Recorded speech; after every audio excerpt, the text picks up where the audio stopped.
Na kiongozi wa upinzani nchini Uganda Bobi Wine amewekwa katika kifungo cha nyumbani siku moja baada ya uchaguzi, huku matokeo ya uchaguzi yakionyesha kwamba Rais Yoweri Museveni anaongoza kwa asilimia 76 ya kura zilizohesabiwa. Uchaguzi huo ulishuhudia kampeni kali ambapo mitandao ya internet zilizimwa kuelekea siku ya uchaguzi. Museveni ametawala Uganda kwa miaka 40.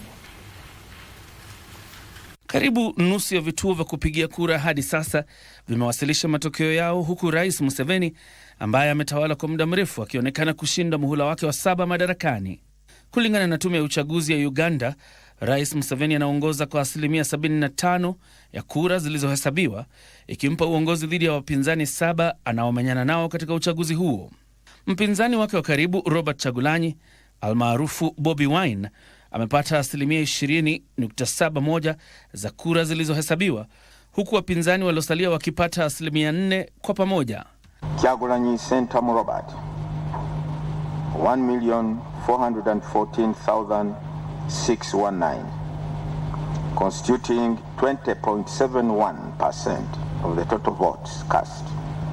Yoweri Tuhaburwa Kaguta Museveni 5,148,845,000, constituting 75.38 valid votes cast.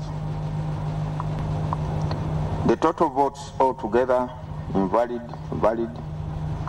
7,744,000. Mtandao wa X, Bobi Wine anayedai kuwa amezuiliwa nyumbani kwake amewahimiza wafuasi wake kupuuzilia mbali matokeo hayo ambayo ameyataja kuwa bandia, akisema wananchi watakuwa na uamuzi wa mwisho. Aidha, Bobi amedai kuwa uchaguzi huo ulikumbwa na kasoro, akisema kuwa jeshi na polisi walihusishwa kuwakandamiza maajenti wake katika vituo vya upigaji kura. Haya yakijiri, Wakenya wanaoishi kati ya mpaka wa Uganda na Kenya wameonywa dhidi ya kuzuru taifa hilo.